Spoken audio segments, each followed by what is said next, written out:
Chapter 1. Out of the East.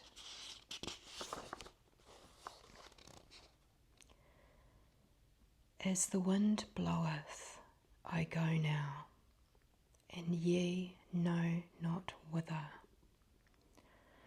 With a warm breath I have blown upon your seedlings. I have blessed you as a warm rain. And from the northeast, icy and stern was the blast of my indignation against the weeds of treachery, against the waste of unclean furrows and broken barns, wherein mice ate the seed I gave you without stint.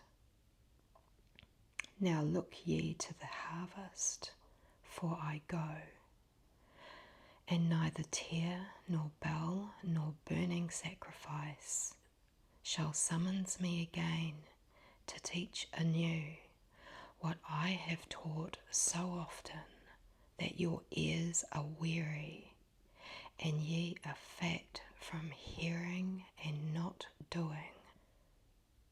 That is a poem by Jude Taliesin, taken with permission from writings of Talbot Mundy. Yes, ye are fat from hearing and not doing, hearing endless words of and about the truth and never really hearing the word within your soul, afraid to listen to the voice within you, preferring to listen to another give his idea of what it all means. It probably does mean just what he says to him and for him, but that will not fit into the scheme of your things. You have grown fat by not doing. What an indictment. How can you do anything when you have only the words of another and not the power within them? When will you listen to the voice within you and stop discounting yourself? You too are my temple. Remember this. Serrano asks this pertinent question. What would you have me do? Use the fire God gave me to burn incense all day long under the nose of wood and stone? No, thank you. Burning incense to personalities, organizations, false gods, and more especially to the human egos is the surest way to call down the wrath of God. When you pray, will you dare to stand in the effulgent light of the temple, unafraid, with the boldness that comes of pure recognition of God, and ask simply and with assurance? Or will you seek for the praise and patronage of a great personal God to climb to heights you could not reach alone? Will you, in this golden light, try to demonstrate gold? Organizations are but the shadows of the personalities who created them.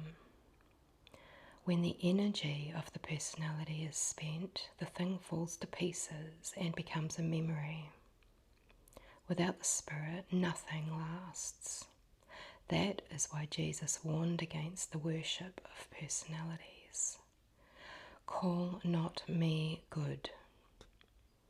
He saw the evil of following personalities, however lofty. Follow me, follow the Spirit. When you do, you will see me in 1,000 masks and eventually will be able to call me into being by your recognition of me. Yes, even in the mass of corruption and death with all its indications of futility, you will call me forth and I will come through joyously. Yes, I shall come as surely as a reflection in the mirror laughs when you laugh. When you pray, come joyously into the temple. Put away your desires for the nonce. Enter and be still. Presently, you will see the desires in all their perfection, which He has prepared for those who love the Lord. You will see things that eyes have not seen. The petty desires you left at the temple gates when you entered to pray will have faded into insignificance, for the things that are prepared for those who love the Lord are so much greater. And you will learn the reason for the deep secrecy. You will tell no man.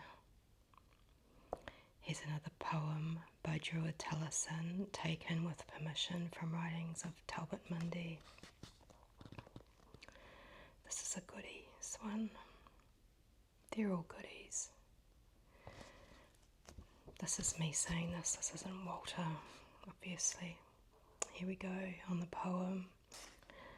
Ye accuse me of keeping secret knowledge that I should share among you, as if a she-bear should show you her cubs, or a thrush should tell you where her eggs are nested.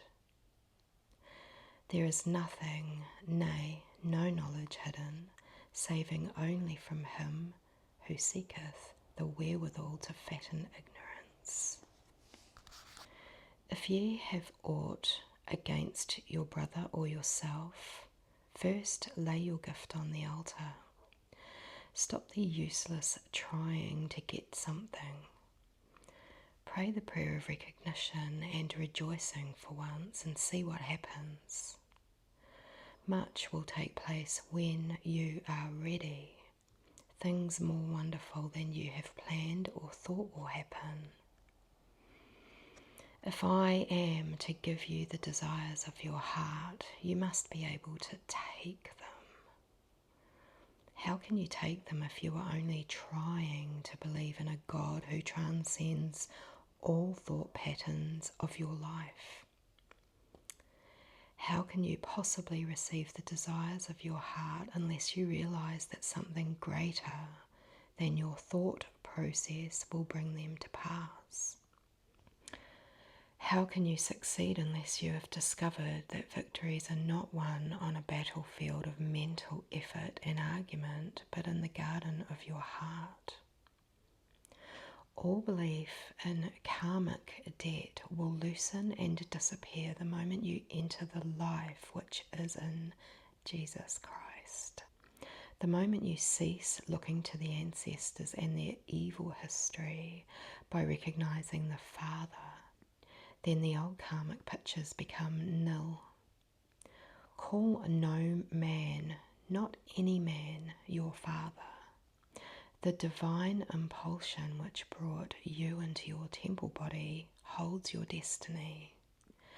You release all of the qualities of the human Father the moment you cease identifying yourself with him. You see a sudden and miraculous change taking place when you call no man your Father and appropriate